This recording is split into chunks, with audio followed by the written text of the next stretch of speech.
Welcome to this week's edition of On the Record. Sooner State voters hit the polls last week and decided numerous state and local issues.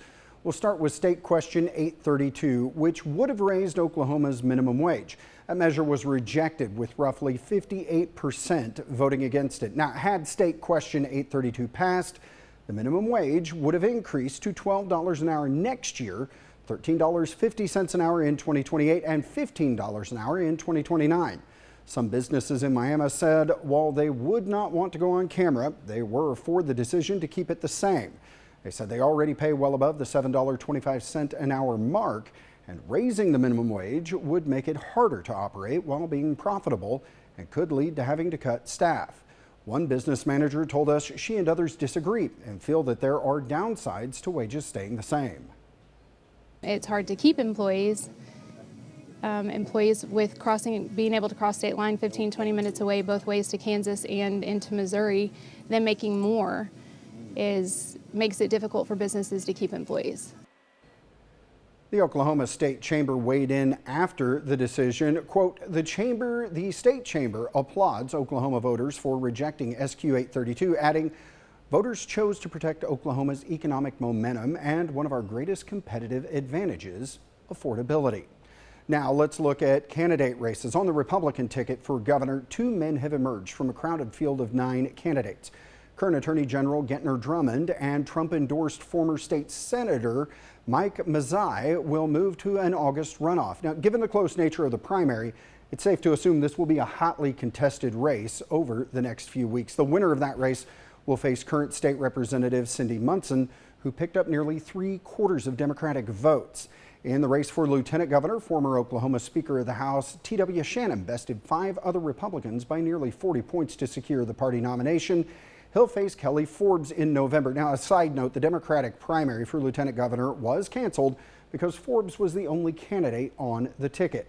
Now to the race for state attorney general. Former state representative and state House Majority Floor Leader John Echols defeated Governor Stitt's Secretary of Energy and Environment Jeff Starling on the Republican ticket. On the Democratic ticket, Nick Coffey, a federal prosecutor for the Western District of Oklahoma, was the only candidate to file for office, thus automatically advancing to the November ticket to face Echols. In the state treasurer's race, current Sooner State Auditor and Inspector Cindy Byrd has defeated incumbent Todd Russ. Again, on a side note, Byrd, who was term limited as auditor and inspector, had originally announced intentions to run for lieutenant governor before switching to the treasurer's race on the final day for candidate filing. She will face Libertarian Kiefer Perry on the November ballot. There is no Democratic candidate for the state treasurer's office. Meanwhile, Superintendent of Public Instruction, the person responsible for the state's public school system, was another race featuring a crowded Republican field. Voters offered some clarity, narrowing the field from 7 candidates to 2, Robert Franklin and James Taylor, who will meet again in an August runoff election. The winner of that race will face Democrat Jeanette Marshall, who picked up the Democratic nomination for the same office. As you just heard, several of those races are headed for runoffs. Under Oklahoma law, if there are more than 2 candidates in a primary election and no single candidate receives more than 50% of the vote, a runoff is automatically triggered. That means the top 2 vote getters will face each other in a secondary election. Oklahoma utilizes runoff elections to ensure that a political party's nominee secures the majority support of its voters, rather than advancing with just a small advantage in a crowded race. It forces the top 2 candidates to appeal to a broader base of voters within their party before moving on to the general election. Oklahoma only uses runoff elections for party primaries. If you didn't vote in Tuesday's primary but want to vote in the runoff, no worries. All elections are held basically independently from each other. So if you didn't participate in the primary or missed it, that's okay. You can still vote in that runoff primary. The runoff election is scheduled for August 25th. Oklahoma is one of only 10 states, mostly in the South, that still has a primary runoff system. Let's turn our attention to federal races in the Sooner State. Current U.S. Rep. Kevin Hern easily won the Republican race to replace Markwayne Mullin in U.S. Senate. On the Democratic ticket, Nikayla Thomas and Jim Priest will meet again in an August runoff because neither broke that 50% threshold. However, given Thomas's large vote lead, She appears to be the favorite at this point. The winner of that race, along with Hearn, will face 2 independent challengers in November, along with 1 Libertarian candidate. Now to a complicated race. District 1 U.S. Representative. Last Tuesday, Jackson Lemire, who was endorsed by President Trump, forced an August runoff against incumbent Mark Tedford. As for the complicated part of this race, the next day, Lemire dropped out of the race. That came as President Trump dropped his endorsement of Lemire and instead backed Tedford. Tanner DeLeon explains this major turn of events.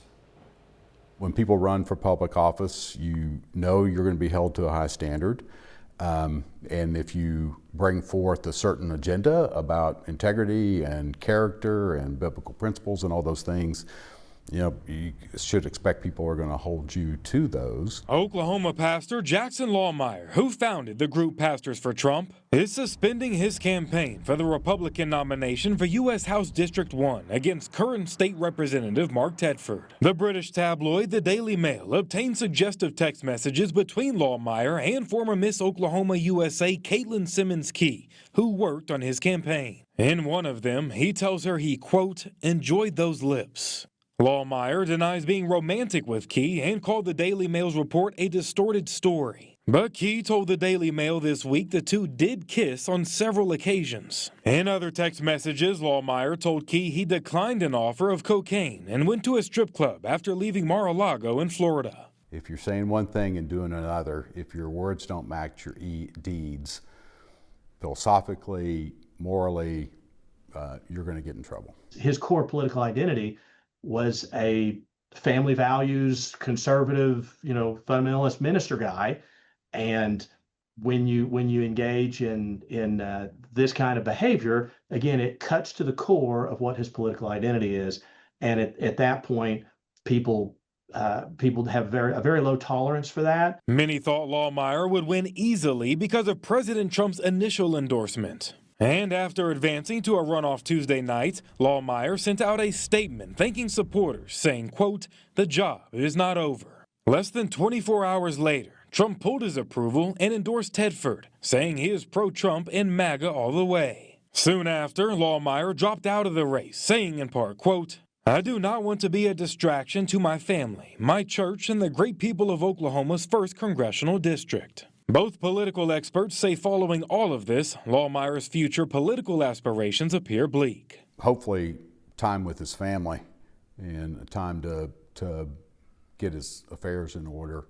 I suspect and hope that he wouldn't be in the public light for a while. I think voters are willing to be forgiving, but when it directly contradicts your core political identity, you have a problem.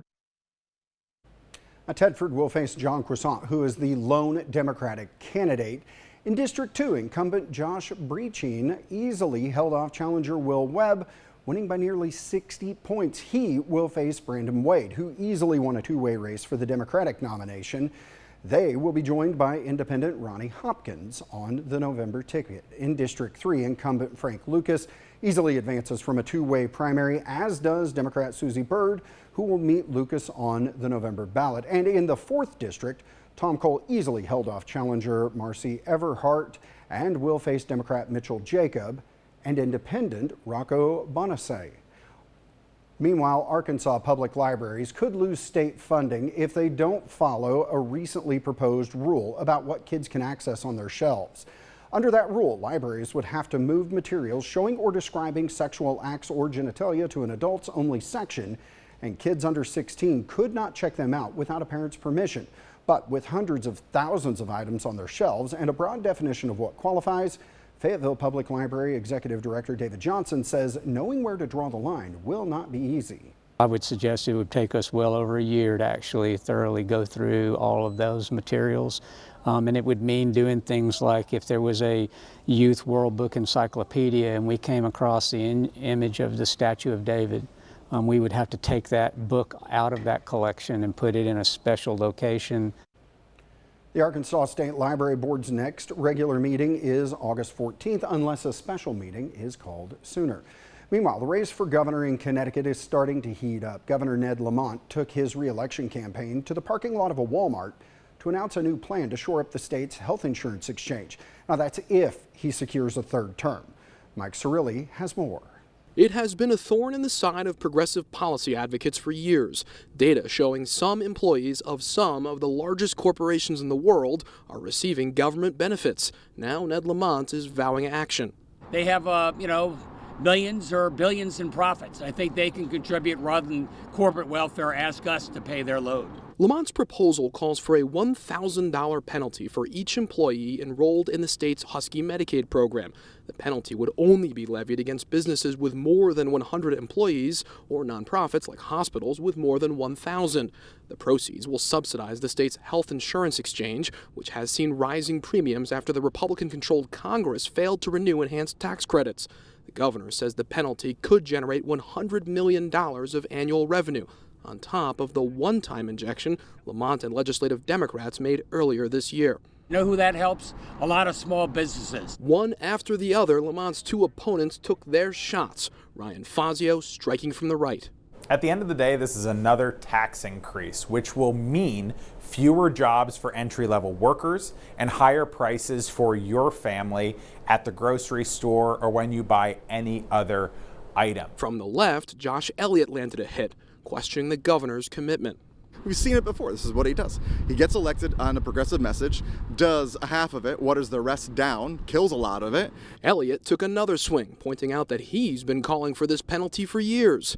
Lamont with a hook of his own in return. He's using the Elliott plan. I introduced this in 2017, 2018. And nothing happened. I'm here and something's happening. Now to a subject we've been keeping a close eye on, data center developments across the nation and the local reaction to them. In Virginia, as the General Assembly debates what to do about the state's data center tax exemption, at least one development project remains a major point of contention. Tech giant Google recently held an open house to give the public a look at their plans for a facility in Greenfield, Virginia. At the same time, protesters massed outside, making their voices heard. Sam Graham takes us there. We just want them to stop, to call a stop on everything until we get more information, until we have a better plan. Protesters lining the road outside Lord Botetourt High School ahead of a public open house hosted by Google to share information about the data center planned for Greenfield. Our goal is to have as many people come in as possible and have a two-way conversation where we can hear the concerns from the community, we can share information, and then hopefully that'll help us create a better path forward. But for many, concerns remain. These deals were done behind back doors without any public input, without any public consideration, without the consideration of our children and their future. 2 to 8 million gallons of water per day of our reservoir going to waste is unacceptable. Google doing its best to alleviate some of those concerns on Wednesday night. We have committed publicly that we pay for all of our own infrastructure, water and power. Alsop added some context to concerns over water usage, confirming that the project will consume a maximum of 2 million gallons of water per day in its early stages, ultimately progressing up to a maximum of 8 million gallons per day. We've got that water allocation, which is really the absolute highest amount that we could possibly use. We anticipate it'll be far less. But opponents say they still want more answers, and in some cases, more action, before they'd even think about getting on board with a project like this. More thorough studies done on the impact in terms of water usage, electricity costs, land use, and just making sure that this is being done with community input and democratic oversight. Alsop says Google will start digging work in the, quote, next few months, and vertical work will begin in the first quarter of 2027. In Daleville, Sam Graham, WFXR News. Meanwhile, new gun laws are set to take effect in Virginia in less than 2 weeks. They include laws affecting the sale of assault weapons, how people store their firearms, and more. Tyler Englander explains. Starting next month, it will be a crime for anyone to buy or sell an assault weapon in Virginia, with some exceptions. Plus, new laws will affect how you store your firearms. New gun laws are around the corner in the Commonwealth. Starting July 1st, it will be illegal for anyone to sell, purchase, or transfer an assault firearm, with exceptions. Plus, it would be a crime for anyone to sell, transfer, or purchase a high-capacity magazine capable of holding more than 15 rounds of ammunition, with exceptions. Firearms designed to inflict maximum casualties do not belong in our streets. They don't belong in our schools or our grocery stores or our places of worship, and they put law enforcement officers in an impossible position. Governor Abigail Spanberger supports the new law, while gun rights advocates like Philip Van Cleve with the Virginia Citizens Defense League say it violates the Second Amendment because it includes many common firearms. Our founding fathers wanted us to be able to protect ourselves, and they specifically said that the Second Amendment shall not be infringed. It's important to note that numerous Commonwealth's attorneys have said they won't enforce that law, and it's subject to legal challenges. Meanwhile, a new law will also require anyone to properly secure their guns if there's a kid present in the home. Speaking broadly on the swath of gun-related laws, Spanberger says they'll make Virginians safer, something Van Cleve disagrees with. This is good public health policy. There's no advantage to any of this. This is all political posturing. This is, virtue signaling. Another new law will make it a crime for anyone to leave a handgun in a vehicle unattended unless it's out of plain sight in a locked container. In Chesterfield, I'm Tyler Englander. Now to an interesting new law in Louisiana designed to address a growing problem. Late last week, Governor Jeff Landry signed HB 1238, strengthening protections for the state's frontline employees. That means enhanced criminal penalties for acts of violence or threats against those who serve customers at checkout counters, drive-through windows, and other points of interaction. Griffin Broussard explains why this has become a legislative priority. This is one of these bills that you would think we wouldn't need in society, but it seems like everybody lost their mind during the COVID-19 pandemic. The new law creates tougher penalties when someone assaults or threatens an employee at points of service. Supporters say it's modeled after protections already in place for healthcare workers. Too many times we see customers come into a restaurant and then act like fools. We have our district attorney here as well. This will provide them and provide our police with extra resources to say, not anymore in Baton Rouge and in Louisiana are you going to mess with our hard-working people that are behind the counters. And this is the part people should understand. This is not just about fast food. This applies to service counter workers across Louisiana, whether that's a drive-through window, a checkout line, a gas station counter, or a retail store. None of us can control behaviors that are unacceptable. You can't prepare for that. So this puts some teeth to it. We really appreciate it. And we think it'll make a huge difference. The owner of this McDonald's says there has not been one specific incident at this location, but he says he thinks customer behavior has changed since the pandemic and that workers need to know the state is backing them up. For your local election headquarters, I'm Griffin Broussard. And in a matter of weeks, California Governor Gavin Newsom's new rule requiring more than 100,000 state workers to return to the office at least 4 days a week will officially take effect. But now some lawmakers and state employees are pushing back, hoping the governor reconsiders. Opponents are backing a new bill that could force changes to the return to work policy. Etan Wallace spoke with state employees and has reactions from both sides of this debate. A packed house of state workers filling the halls of the state capitol Wednesday, many expressing concerns just weeks before Governor Gavin Newsom's new rule takes effect on July 1st, requiring most state employees to return to the office 4 days per week. That new policy will mark a shift from the current post-pandemic hybrid policy requiring most state workers to go into the office at least 2 days per week, with the option to work remotely the other 3. This return to office order is going to break so many state workers. Julia Rose Pacheco works for the California Franchise Tax Board and is the vice president of the SEIU Local 1000 DLC 786 union. Her union says more than 100,000 state employees will be impacted by Newsom's return to office mandate, including more than 50,000 in the greater Sacramento region, many of whom Pacheco says will take on new financial burdens commuting to work amid the high cost of gas. Gas prices are outrageous, and I will be forced to look into public transit. I will have to hop onto a different bus line to then a light rail, and I can't afford that. Others in attendance say the funds needed for the office space and other related matters will cost the state hundreds of millions of dollars. It's about the money.